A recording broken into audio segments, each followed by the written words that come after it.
Good morning po sa ating lahat. Ako po si Donald Castillo. Dating estudyante po ni Mami. Mami kasi nakasanayan ko na pong itawag sa kanya dahil nga yung si Jetro na anak niya ay best friend ko po. Tsaka yun din po yung sabi niya rin nun.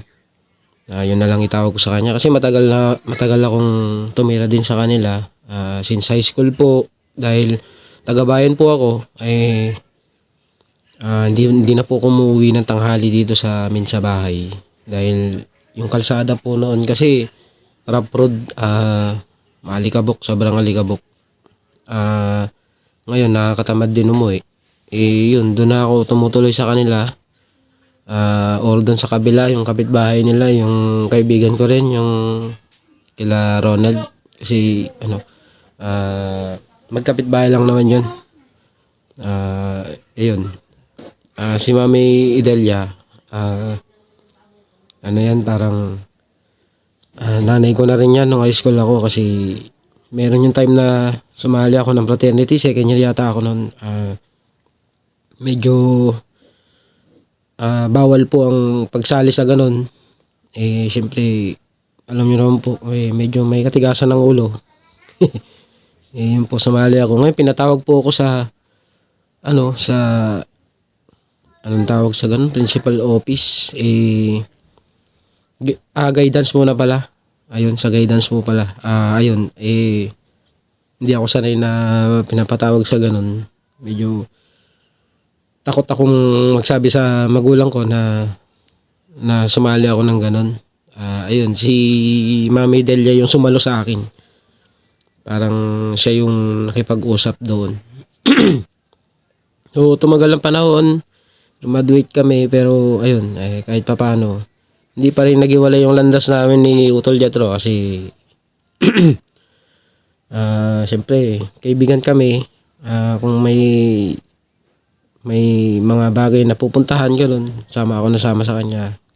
Hanggang sa nag-open siya ng shop niya gano'n, lalong tumindi yung pagiging samahan namin. So ayun, si Mama Delia full support yan sa mga lahat ng anak niya. Napakabait na nanay. Ako nga hindi ko siya tunay na nanay pero ayun, tinuring niya akong parang anak din. Ano yun, pag nag-aani yan, binibigyan ako ng bigas niya, gano'n. Hanggang sa kinasal ako, siya yung tumayong nanay ko doon sa kasal kasi nga si nanay si Ermat tsaka Erpat ko noon parang hindi ko na inistorbo gano'n. Sinarili ko na lang na nagpakasal ako sa kasalang bayan, kauna-unahang kasalang bayan ng San Mateo.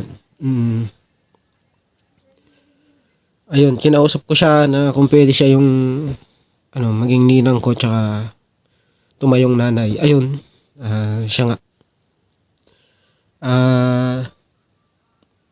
Hindi ko rin makakalimutan na nung minsan nagalit siya sa akin kasi yung mga sikreto namin ni Tol Jetro hindi ko sinasabi sa kanya kasi nga medyo syempre alanganin yun. Bilang kaibigan yun talaga. Syempre yung nung nalaman niya hindi ko na pwedeng sabihin. Syempre galit sa akin yan. Pero hindi naman galit na talagang niyakap niya pa nga ako nun kasi bakit daw nilihim ko kasi sabi ko baka magalit yung utol ko, wala. Pero yun, full suporta pa rin yan. Kahit ito pamilyado na ako nung medyo malakas-lakas pa yan pagka nagpo-post ako ng mga negative. Yan, BPM ako. Tatanungin ang problema, buray mo yan, ganun siya sa akin. So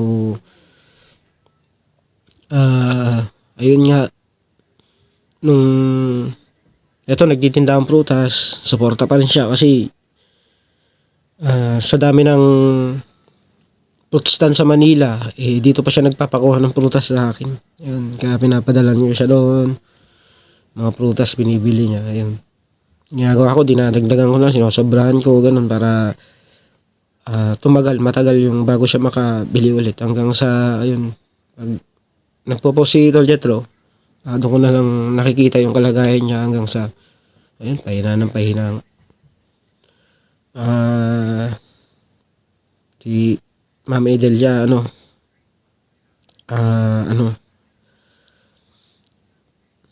nahirapan ako magsalita. Mami, wala na ka nang mararamdaman na sakit, gano'n, kasi, ayan, nasa piling ka na ng ama. Sana gabayan mo kaming lahat, pamilya mo, lalo si Daddy Panyong, yan. Gabayan mo siya, Mami. Daddy Panyong, pakatatag ka po. Daddy, hanggang doon na lang siguro. Yun na lang.